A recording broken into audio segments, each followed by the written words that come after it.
A new area next to the creepy Bowser Cave entrance.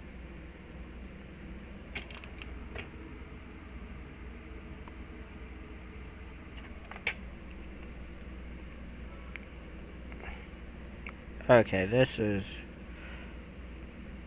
actually frustrating me. This is the third time it disconnected.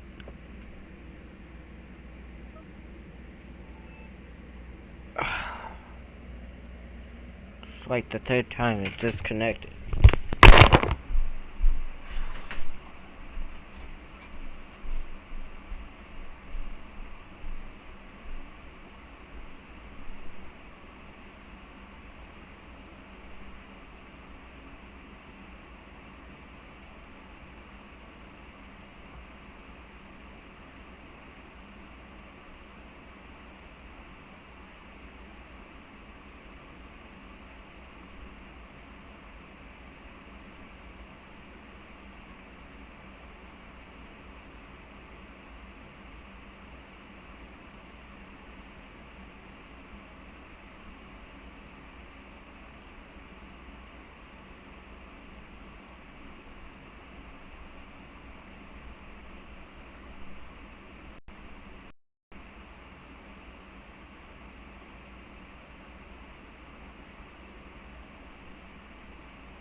Alright. Let's try this again.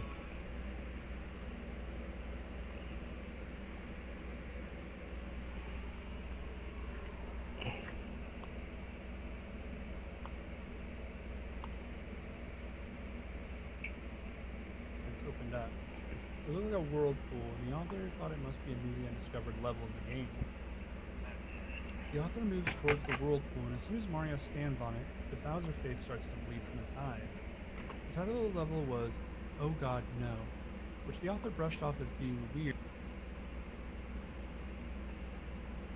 but not that odd since it was similar to the special stage names. Starting the level, Mario is stuck in a very small cavern with no room to jump and can only continue to the right. The further down Mario ran, eventually he would run into more of the blind boobs that the author had seen before. They floated ominously above the chamber.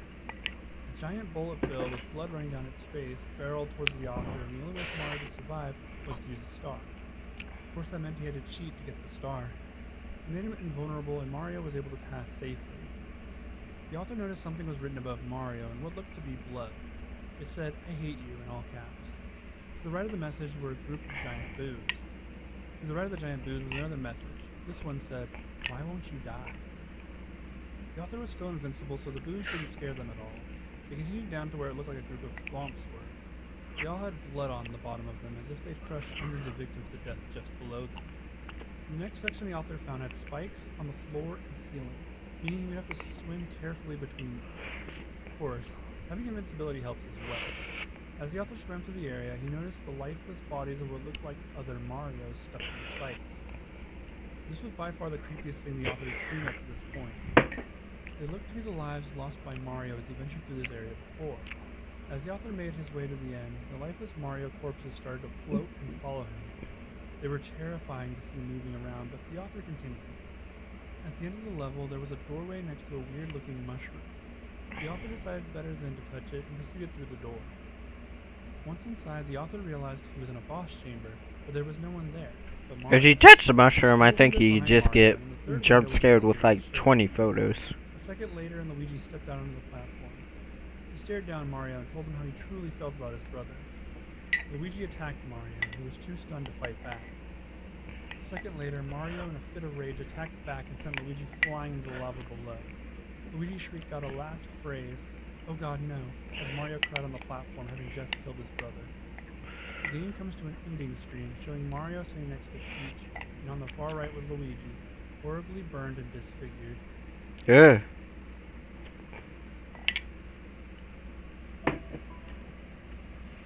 So I've got my essay written, and I've been working on it for about a week. So now I'm going to show you how I use Grammarly to edit. Okay, so here's my essay, and I'm going to click.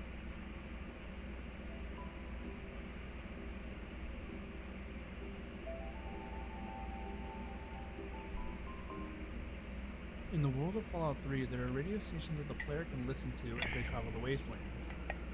The most interesting of these stations is Galaxy News Radio, DJ'd by a very enthusiastic man by the name of 3Dog. In Fallout 3, you can actually kill just about every character in the game. This doesn't include major plot-related NPCs, but 3Dog isn't considered an important NPC and therefore can be killed. If you kill 3Dog, then he'll be replaced by his assistant, who has none of the charm of her predecessor. She seems very reluctant to do the job, but will do it nonetheless. What most players don't know is that there's a way to turn Galaxy News Radio into a number station. It requires the death of 3Dog, and a certain number of other events must be completed perfectly in order to be activated. First off, a number station is a shortwave radio broadcast that rattles off numbers, usually in Morse or some other code. They were very popular during the Cold War, as they were thought to be used to transfer messages to intelligence officers. With the Cold War, I learned about the Cold War in school. In the game kind of makes sense. There's a certain number of specific criteria that must be met in order for the trigger to happen. Some of these include skipping missions, completing certain missions, and destroying Raven Rock. These, along with other not yet discovered criteria, will trigger the number station, as long as 3Dog has been killed. Once the requirements have been met and 3Dog is dead, if you turn on the Galaxy News radio station, you won't hear 3Dog or his assistant. Instead, you'll hear a very monotone sounding voice. It's 3Dog, but more like it's just the voice actor. He'll start to ramble off numbers in a very monotone voice. This is where the number station comes in, as users were quick to realize that the numbers were actually coded messages. The messages were in Morse code with dates attached. Some of the messages were pretty mundane, as one talked about his YouTube channel. Another message talked about how he was going to wash his car today.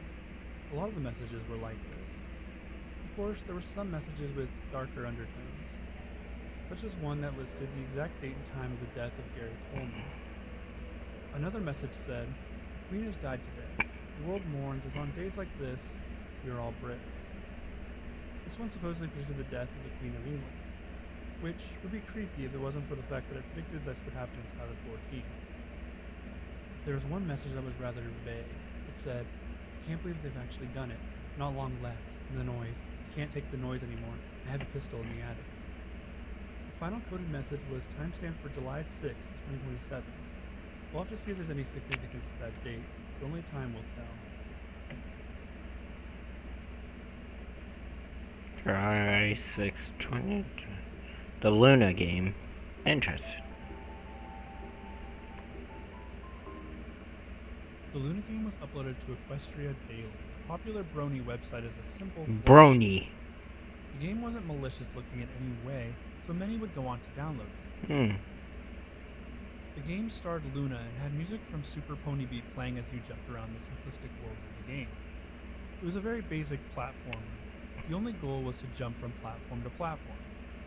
After 20 seconds of playing the game, one of two very dark images of Pinkie Pie or Apple Bloom would pop up on the screen. These images scared many of the players who didn't expect the jump scare in their Brony game. A creepy remix of a song from the show would play along with the image. My When the players Little shut down the Pony. game, they found that they couldn't. The game couldn't be closed by clicking escape or by pressing Alt F4. The only way the game could be closed was by ending the process in the taskbar. Once the game was closed, if you checked the folder where the game was downloaded, you'd see you had some new images and text files. The images were the same pictures you received at the end of your playthrough, repeated over and over again. The text files, on the other hand, all said that the end was 9. This was also repeated in multiple files across your folder. The game was completely anonymous and no one had come forward, which made the game just a bit more creepy. It scared many players who all thought it was a virus, but it just turned out to be a prank by the developers. The game would go on to inspire 4 more games, all with similar gameplay and slightly more creepy images being used. The Luna game would even get a bit of a Yeah, the story to follow up developer the creepy would. prank that scared so many in the Brony community. The developer was like, you know what? I'm gonna prank all the bronies. Kill In switch. the spring of 1989, a game was released in very limited quantity. The game, which was very popular with college students, was called Kill Switch. It was created by the Corvina Corporation, and it would be their only game. Kill Switch was a precursor to Silent Hill and Myst in many ways. The game's graphics were very dark. Let's see if this game actually. Hold up.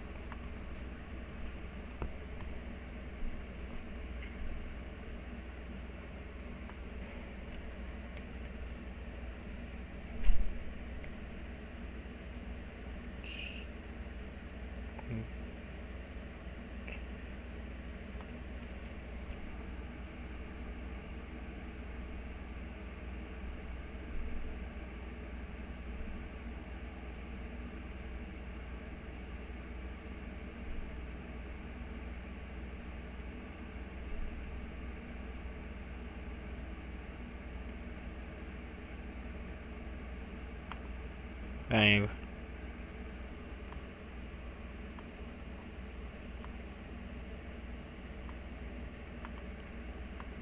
Alright.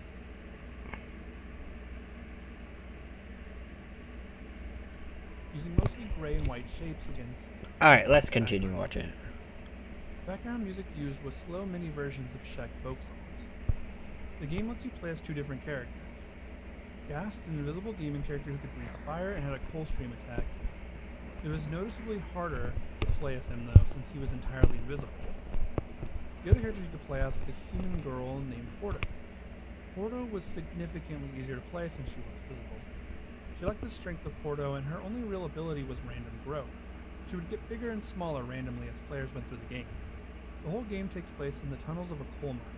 The story is about a coal factory that started to falsify reports of malfunctions and blame the workers to excuse the low coal productions. These reports led to an investigation into the company. Later, men in red coats were shown to be stabbing workers who slowed down production at all. Clearly, it was a commentary on Soviet-era working conditions. Demonic creatures would rise up and take control of the old mining equipment in order to get revenge for the workers.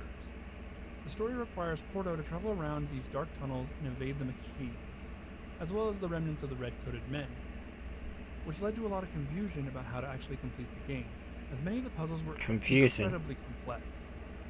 Upon Porto reaching the final tunnel that led to the surface, she would make it out and the screen would just turn white. The game was completed, and as soon as it was, it deleted itself from your computer. The game ceased to exist after that. You could not replay it at all, and it was meant to only be experienced once. Interesting. A Japanese man bought the game in 2005 for over $500,000. The game Dang! was still shrink-wrapped. It was his intention to play the game for everyone and record his findings. However, he only ever uploaded one video of him playing it. It was a 1 minute and 45-second clip of him crying with the character selection screen visible over his right shoulder. If you So he shop on didn't Amazon, get any you should footage. use this tool. It's a browser extension that automatically compares Amazon to other sellers to see if there's a better price out there.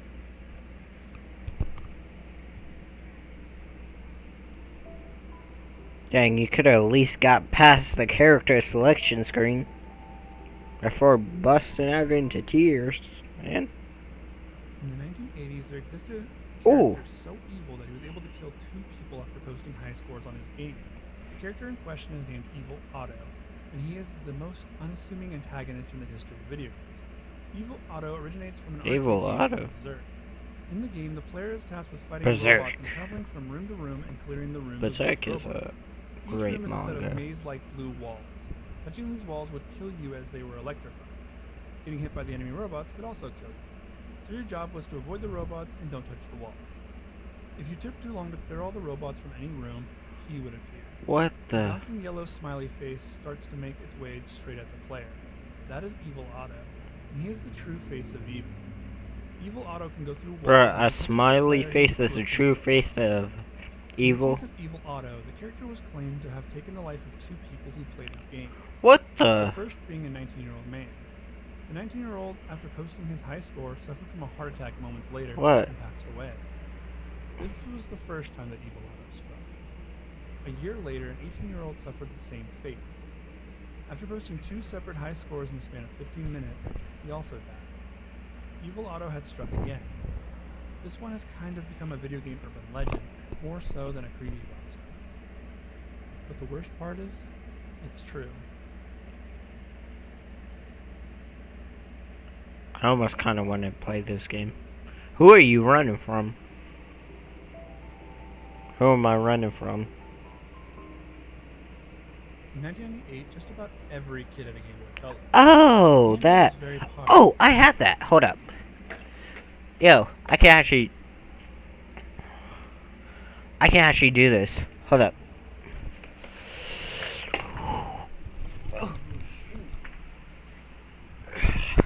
I wasn't expecting this to pop up.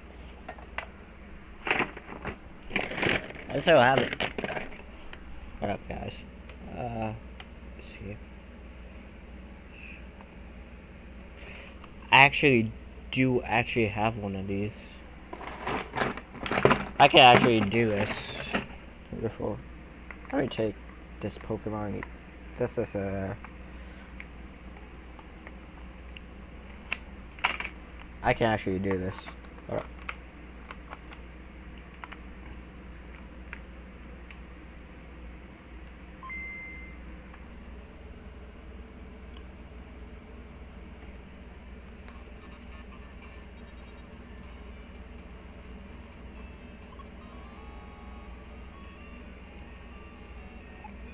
And then you hit run, and then this shows up.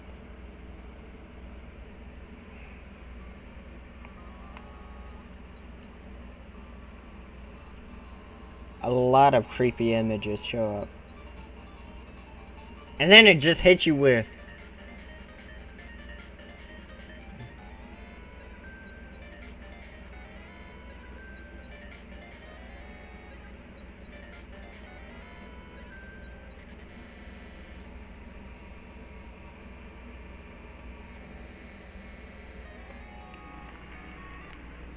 That was mad creepy. I wasn't expecting this one to pop up though.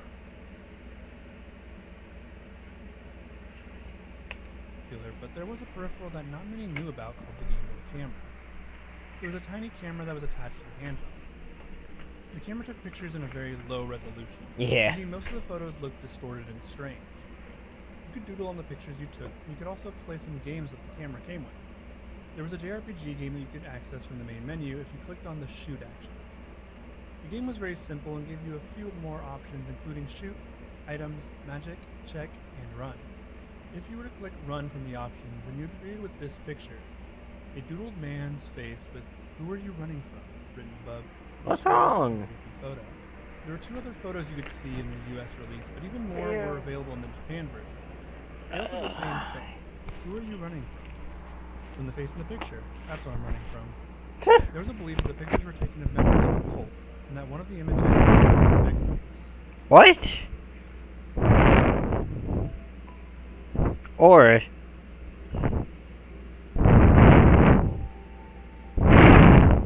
they could have just like Temple upgrade time is one of the most terrifying children's games.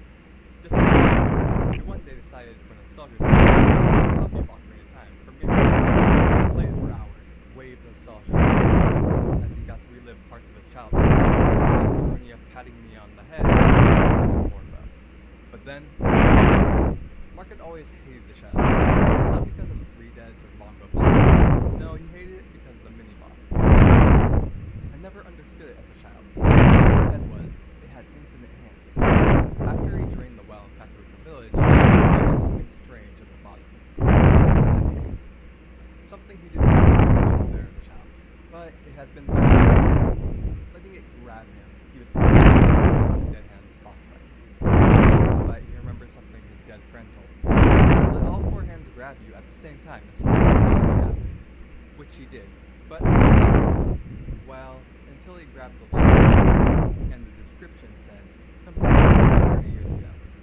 Mark was confused by this. After all, he was already Child Link. How could he go back far? Unless, of course, he met his old self. Digging through his old stuff again, he found a copy at the bottom. Selecting file 1, he was spawned into time as a Toll Link. He noticed immediately that things were different. There were no readings, just dead hands. Heading to Kakariko Village, no NPCs, just hands. Well, there was one NPC, Kuko Link, who was just grabbing her head. Why? Why did you leave us with him? How could you leave us like this for 30 long years? dang. He made his way over to the well, where just like last time, a single dead hand was sticking out of it. Why'd you leave them, Mark? Dead hand's boss room. Only this time, there were 20 hands. But that wasn't much of a problem, as Mark was an expert Zelda player. Soon enough, Dead Hands was defeated. Or so he thought, as thousands of Self-proclaimed expert Zelda player. as Dead Hands would always Uh, do. Let me. Deciding to stand and fight proved to be Why do you not want to get down? Turning unlocked to the way. Every night after, Here, go. seeing hands press up against his windows. Trying to do Soon YouTube. Mark stopped going out and eventually wasn't able to do anything but cry. With each time his hands moved in, wider, hungry. Hungry. Was to become one of his nightmares. Hands. Then eat if you're growing hungrier.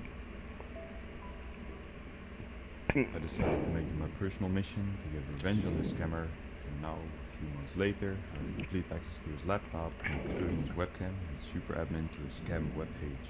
What you can see on my Google Chrome right now is something that might prevent you or your loved ones from being hacked and scammed, like the increase of viewers in my inbox. This extension is called Guardio, and it's a fairly new program that basically acts as an anti-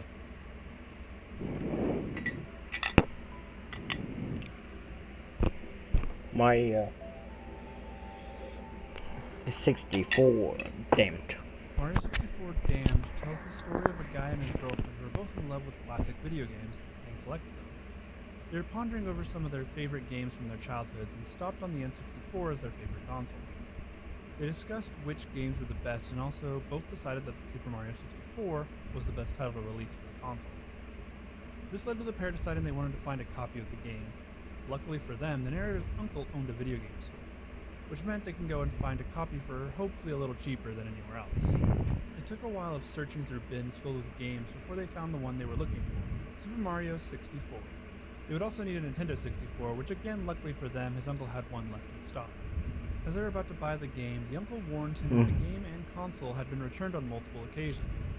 They had always been returned together, and the reason why was a little creepy.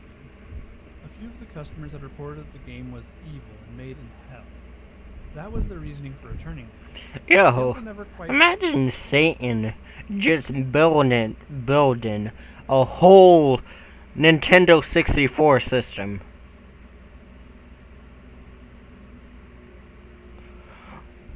And getting Mario bought into 64 it. and The game cursing it. console were sold and returned on 15 separate occasions.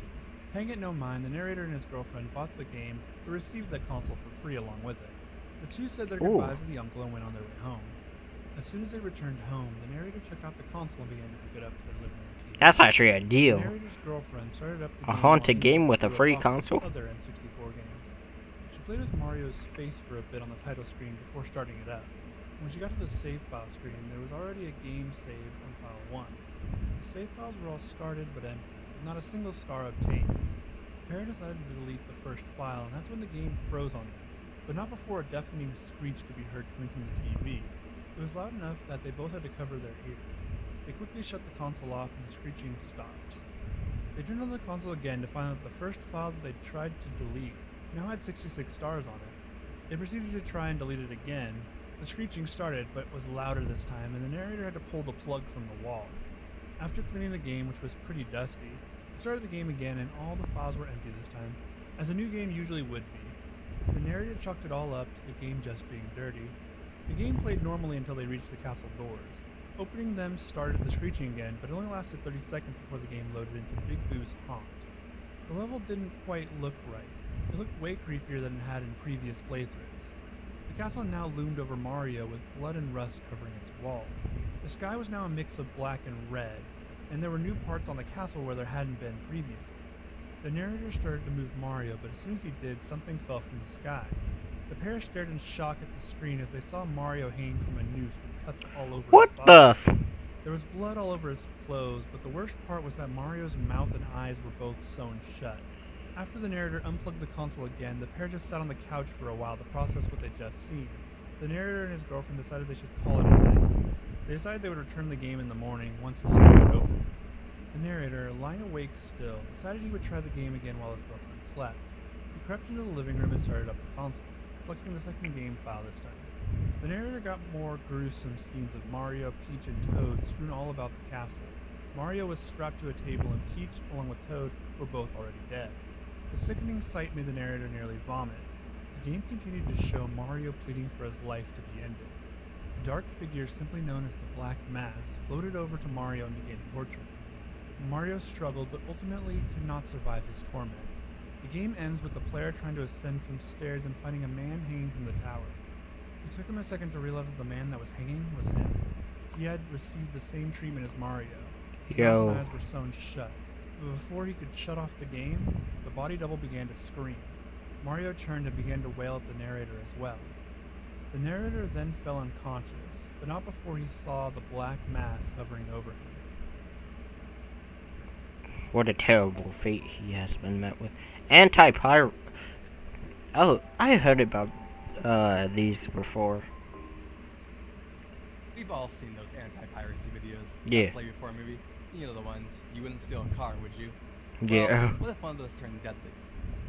That's what happened to our dear author, who one day bought a copy of Mario Party DS from a thrift store. At first, nothing seemed to miss with the game. It played like normal. But then he went to the shop, and Monty Mole said he doesn't serve criminals.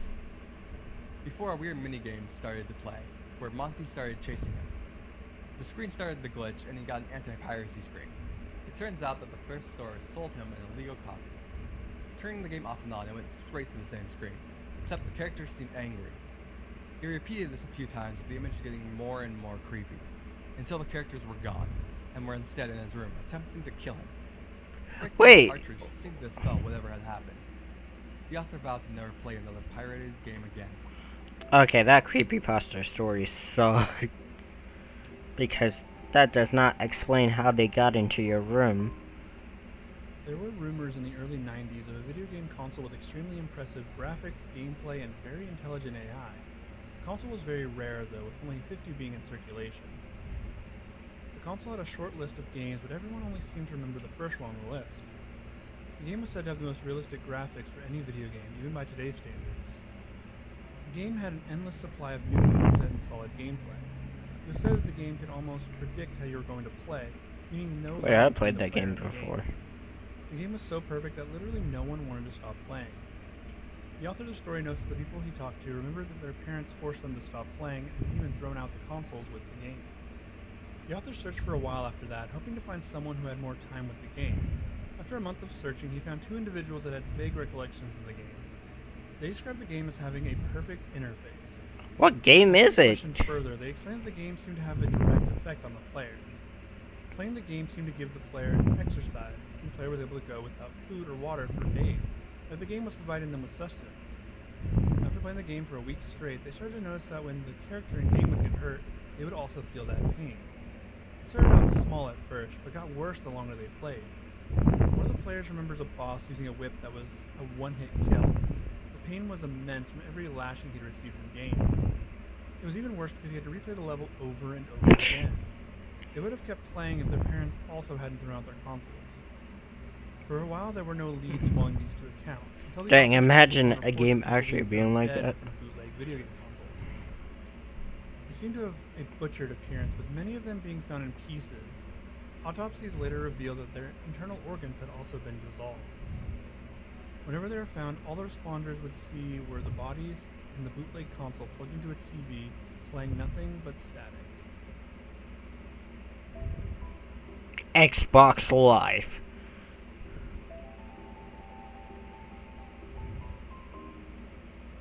The author was playing games on the Xbox Live Arcade when he got an invitation to an Xbox Live party chat.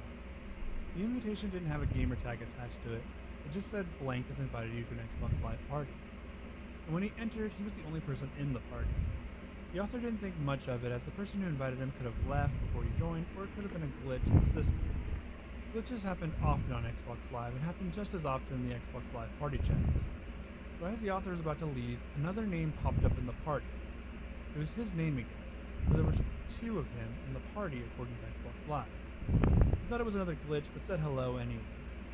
A few seconds had passed before an echo of his voice said hello back. The author was annoyed, but kept talking to himself in chat. Eventually he would say, "Why don't you come say that to my face?"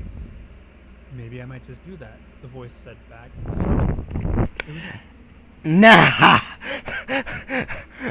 Y'all Xbox Live players are wild. Like, y'all would read out a person's IP address and the chat, he was once again alone. read it. The author would their receive a family message members. from the other account before his Xbox broke with the smell of smoke coming in. He tried to turn it back on and got the red ring of death. Probably not a lot of Dang. early Xbox 360s had.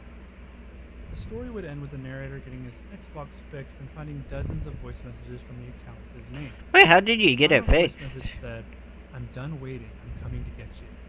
The last thing the author saw was his avatar on screen waving, but it wasn't at him. Hypnos Lullaby.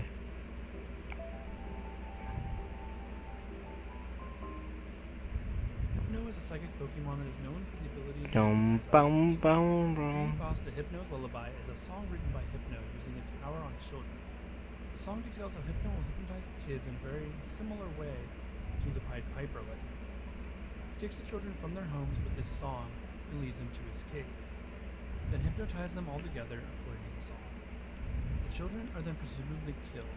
He never says exactly what Hypno does with the children. The song also mentions how he will feed on the nightmares of the families they're going to have to grieve for their children, which might have been Hypno's ultimate goal from the start. That all? They could have made that story a little bit longer, but okay. Mr. Bones Wild Ride. So anyone who's been on the V board on 4chan probably knows about Mr. Bones Wild Ride. I For have those it. who don't, it was a ride someone made for Roller Coaster Tycoon. It was one of those really slow motor car rides, but with a twist. You are It had evil. 30,696 You could- feet of track and a ride time I think in this game, you could like leave the roller coasters unfinished and still let people of ride it, 70 real-time minutes. and like they around would 4 fall off years the in game. machines. In addition, there were these props of a skeleton holding out his top hat scattered around here and there, as if to mock the customers. Needless to say, there were a lot of passengers screaming, "I want to get off Mr. Bones' wild ride." And here's where things get really good.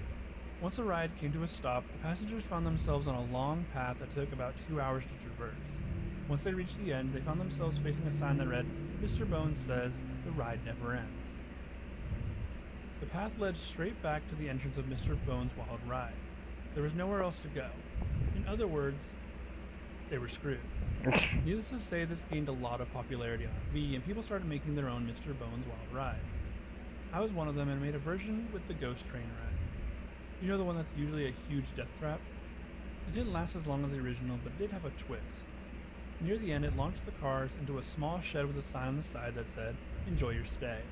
I killed about 20 people with that ride and couldn't stop laughing as each of them went one by one to their graves. Y'all are Fast forward evil. a few weeks and I was in Busch Gardens on vacation. I was wandering around trying to decide what to ride. That's when I noticed a ride that hadn't been there the last time I visited. It was weird because it had never been advertised and there was nothing on the map about it. I figured, what the hell, and got in line. Surprisingly, the line wasn't very long.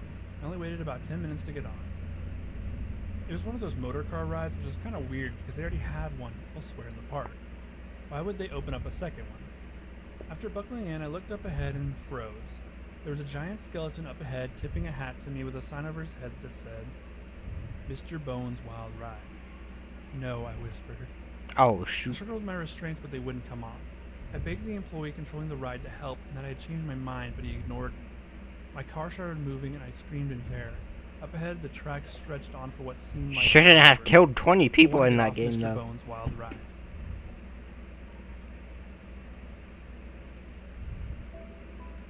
Every copy of Mario 64, it's personalized. What?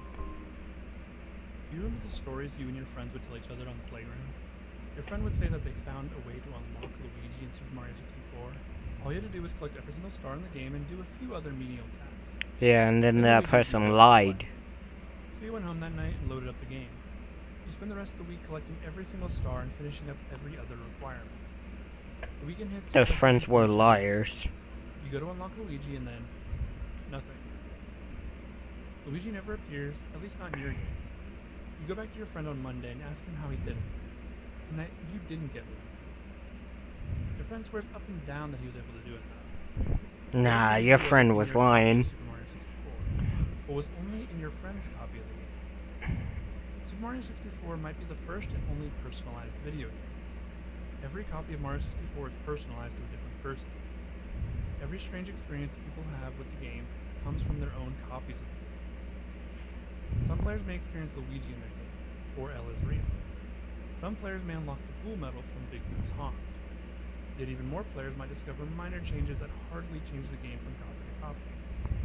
Every copy of the game is unique and has its own features. Most are harmless and interesting, but if you see a giant floating Wario head in the game, it is recommended that you turn off the game immediately. Why?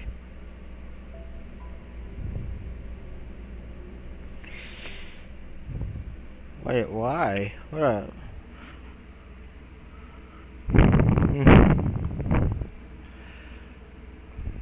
What does it mean when you see a giant floating Wario head in Mario 64?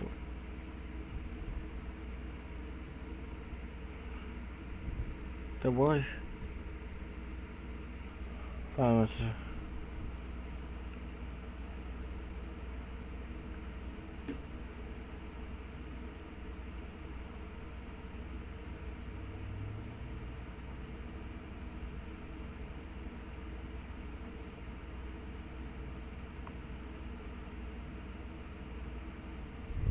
What?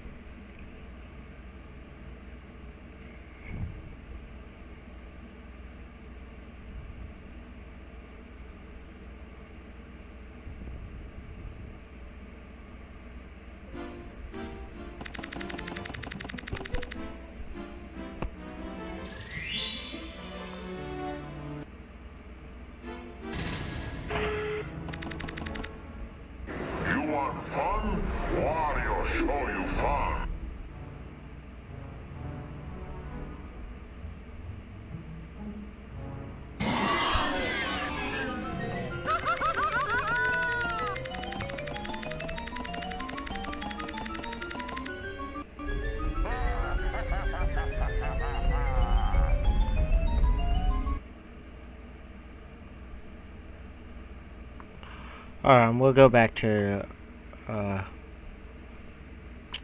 because that actually piqued my interest.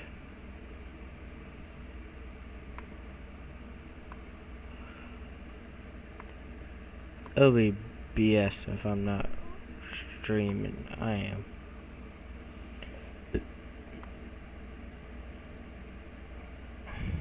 Ah, yes. 90s video games. The time when You're playing this on Nintendo Switch Online. 2D transitioned into 3D, and a whole new dimension of deep Alright, shut up. into nature that has sparked countless theories over the years, some of which that could be described as disturbing. If you've paid attention to the spooky side of the internet lately, you might have come across the idea that each playthrough of Super Mario 60 overall gold line for theory and speculation and caught everyone's attention. These being the war. Alright, let's go back to, probably, no, wrong one. Zelda 64 beta. Zelda 64 Beta tells the story of a Zelda fan who gets his hands on a red Nintendo 64 cartridge with nothing but Zelda written on it. He gets the game from a friend who received it from a woman whose son had gone missing. The friend didn't see the value in it, and so he gave the game to the author of the story. He took the game home and immediately started playing it. The first thing he saw was the title screen, just had The Legend of Zelda written on it. Nothing really in the background, no music and no animation. It was eerie for a Zelda game, which usually had this whimsical and fantasy-themed opening. He also noticed how the graphics were actually more detailed than Ocarina of Time, which didn't make sense since it was supposed to be the beta for that game. The graphics were better for the environment, but everything also looked more grotesque and realistic. The author would roam the world until finding a dungeon of sorts. It was well detailed, but the building looked gross, dingy, and rotten. There were blood splatters on certain walls of the dungeon to show where traps were located, something not common for the Zelda franchise, with the whole vibe being creepy and far darker than any previous Zelda game had been. Music began to play inside the dungeon the more he explored it. Moans were mixed with a discordant violin melody that played in the background. The moaning wouldn't loop, and it seemed to change based on the mood of what was happening in the game. The author goes on to detail a fleshy face built into a wall. He had to attack it until it died, and once it did, a door opened behind the face. Soon after, he realized he was in the tutorial of the game, and had yet to see what the game truly had to offer. The world seemed to expand the more he explored it. Each time he restarted the game, it would have a different layout. He would get lost exploring the areas he felt familiar with every time he loaded the game. There were monsters that were just arms that would come out of the wall and throw him straight into traps if he was caught. Other monsters in the game were similar to what they would be like in subsequent Zelda games. For weeks on end, the author would explore the world of Zelda 64 Beta and find something new every time he played. He discovered the gods of that world and the lore that it contained. He was unable to stop playing the game. The game seemed to know he was playing and was creating new things for him to do. The game was changing specifically for him, and it wasn't content with him to just stop playing. Pokemon Creepy Black. I heard about this, kind of. Not really, but a little bit. Bootleg Pokemon game collector is excited to receive a new Pokemon game that he found called Pokemon Black. It wasn't Black version, but instead a hack of Pokemon Red. It followed the same opening, and the only major differences was the press start screen didn't have Pokemon cycling through. Also, under the Pokemon logo, it just said Black version. The game started as normal with the player getting to pick their first Pokemon. But no matter which Pokemon you picked, you also got a Pokemon called Ghost added to your party. You used the Ghost sprite from Lavender Town and was easily the most powerful Pokemon in the game. Ghost had one ability, Curse. When used, it would instantly defeat whatever Pokemon you were facing. What was weird was instead of the Pokeball being grayed out to show a defeated Pokemon, instead the Pokeball was just missing entirely. This was most likely to show that the Pokemon had died from the attack. Once Ghost had used Curse against the entire team of Pokemon, the trainer would show up next. The battle commands would come back up. You could run, and the fight would end normally. Or you could use Curse on the trainer as well. After the battle ended, the trainer's sprite would be missing. If you return to the same spot at a later time, then you'd see a gravestone where the trainer used to stand. Curse could not be used in all instances, though. It was useless against ghost Pokemon, presumably because they are already considered dead. It also could not be used against trainers you'd have to fight again. That is, unless it's your final battle against them. Then you can use it. The game had a sudden shift after defeating the Elite Four. A box would appear with the words "many years later" written in it. The player character was now an old man standing and looking at tombstones. The game world was now as empty as your Pokemon party. Even Ghost was Could no that longer game the have party. like a good ending As you and a traveled the bad world as the ending? old man, Lavender Town's theme would play on loop.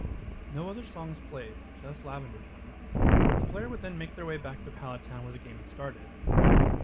Going into your house and standing on the exact spot where the game had started, you start a cutscene. The game would show a Caterpie and then a Weedle. It took a moment for the author to realize that the game was showing all the Pokemon the player had used Curse on.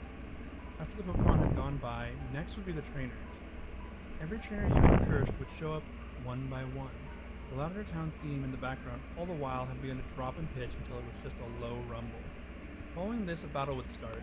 The old man's sprite would appear and Ghost would be on the opposite side. The only option available to the player would be to fight. The option to run wasn't available. When the old man tried to fight, the only ability he could use was struggle. Struggling would lower the old man's health, but didn't affect Ghost at all. Eventually, the old man would struggle down to his last bit of life, and Ghost would finally use Curse. The screen would cut to black for a final time. The player had one option, and that was to turn off the game, or let it sit on the black screen forever. During the game, the author noticed that the file was gone, and it had been erased like it never existed.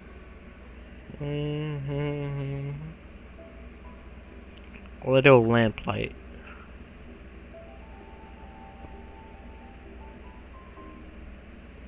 Little Lamplight is an alternate story of how the Wanderer, the main character in Fallout 3, was able to access the vault in Little Lamplight. Little Lamplight was a settlement run entirely by kids.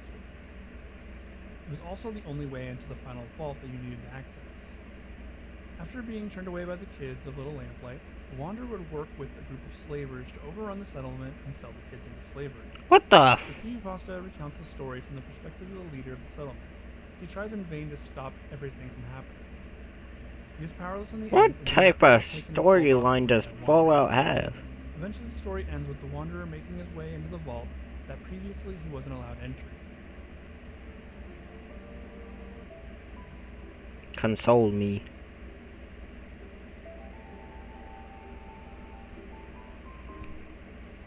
Regrets can be a tricky thing, as they can seemingly bond to anything or anyone with no real reason. Another Just as Fallout Flower, one. Let's call him What is Flower it? for the sake of Flower, who after saving up enough money to buy an Xbox 360 plus some games, soon finds some weird things What do happening. you want? It starts off with some small things, like the game's getting easier when he yells at them, like in Borderlands. Visual glitches in the title screen of Blaze Blue. But then, Percy starts to hear voices. Alright, He rushes attack out my of the hand. crowd to wash his face, reasoning with himself that it might just be his flatmate. Turning to the console, he started playing Blaze Blue once more. And while there was still visual glitches, Blaze Blue. the voice seemed to be gone for now. After a few matches, he once again heard the voice.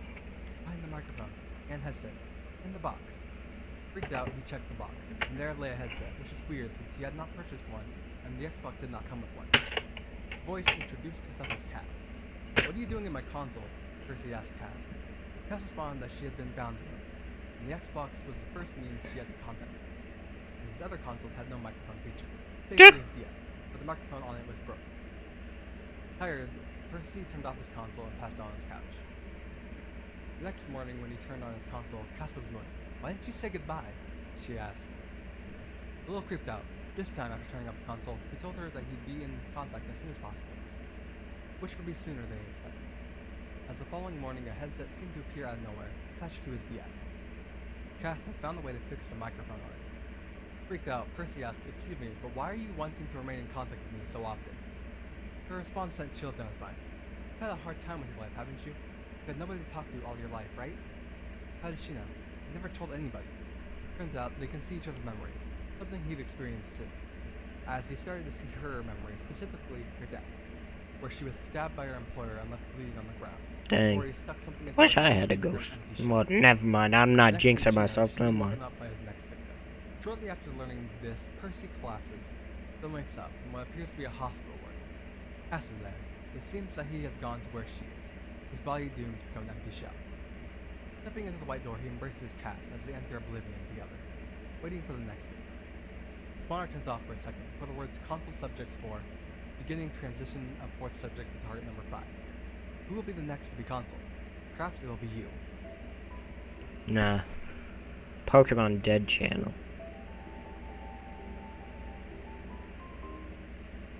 The author is a lonely child who was forced to attend a private school. They were shy and didn't have any friends, as most of their classmates were rude to them. This all led to the author finding video games as their only chance for socialization and joy. They received a GameCube with 3 games, one of these being Pokemon Channel. The author played the other 2, but Pokemon Channel quickly became their favorite game. The author would play it every day. She would run around with Pikachu, watch TV, and play minigames. The bond that she felt with Pikachu, who she named BRVR, her brother, was that of a real best friend. BRVR was her only friend. That wasn't until she switched to a public school and started to make real friends. The author even had a best friend that she made at school. The more and more she hung out with her friends, the less time she spent playing Pokemon Channel. After a while, the author had completely stopped playing Pokemon Channel. She spent all of her time with her best friend until her family had to move. She fought with her parents about it, but ultimately they had to move anyway. She soon lost contact with her best friend. The author fell back into her old habits of playing video games and never leaving her room. She was perusing her old games and found her old dust-covered copy of Pokemon Channel. A wave of nostalgia rushed over her and she decided she had to play it again. She had to see Brother again. The game loaded up and she felt the wave of nostalgia even stronger now. It almost brought a tear to her eye. The same loading screen, the same menu music, and now it was time to start the game. The author's room loaded, but she couldn't find Brother anywhere. Eventually, a low moan came from the bed. She looked over and saw Pikachu climbing out from under the bed. He looked sad and beat up. The author called out to Pikachu, but got a stern look. Hey, from her. Pikachu, over here. Brother was mad, and she couldn't figure out why. He had this look of absolute disdain, something that the author wasn't even sure was possible in the game. The game slowly devolved.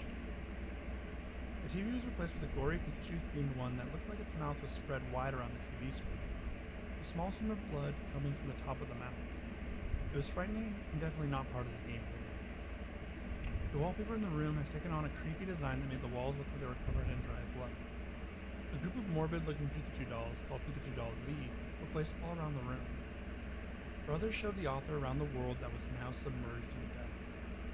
The dead body parts of Pokemon were strewn around their garden. Dang. Brothers seemed to relish in ruining the world that the author used to love. Watch me go back to my The game Toma. ends with Brother telling the author that I they stopped would playing love a Tomodachi Street life fades for to a little black bit. with the face Watch of me Brother go back. staying on screen. I'm like, only my The main author me turns to look away. She has sees killed Pikachu Doll everyone. Z sitting on her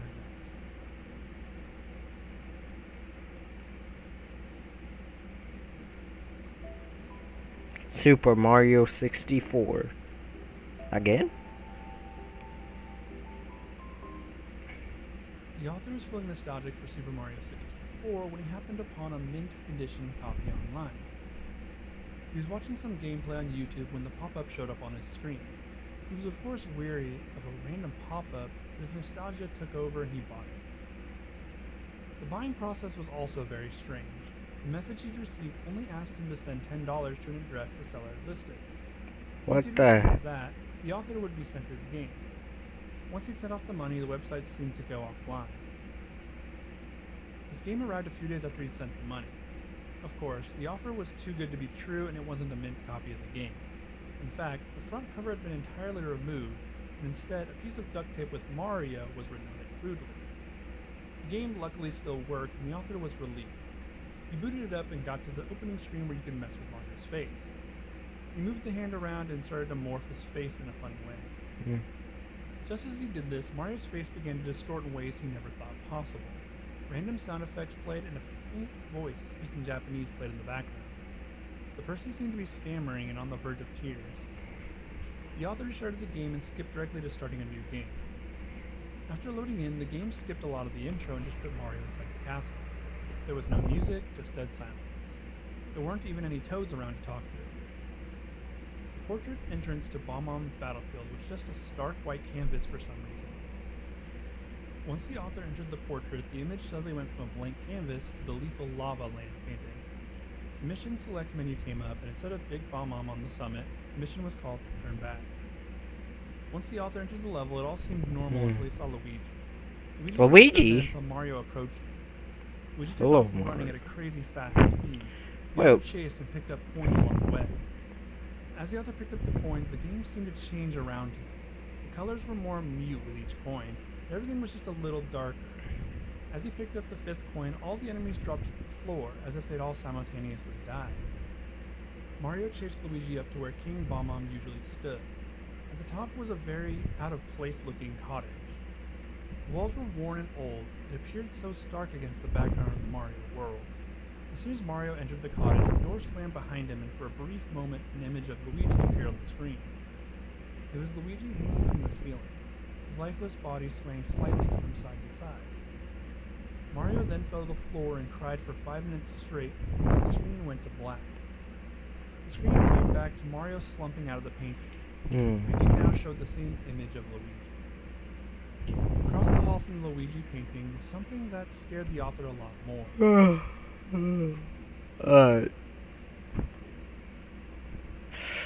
I'm getting tired. I think I'm done streaming for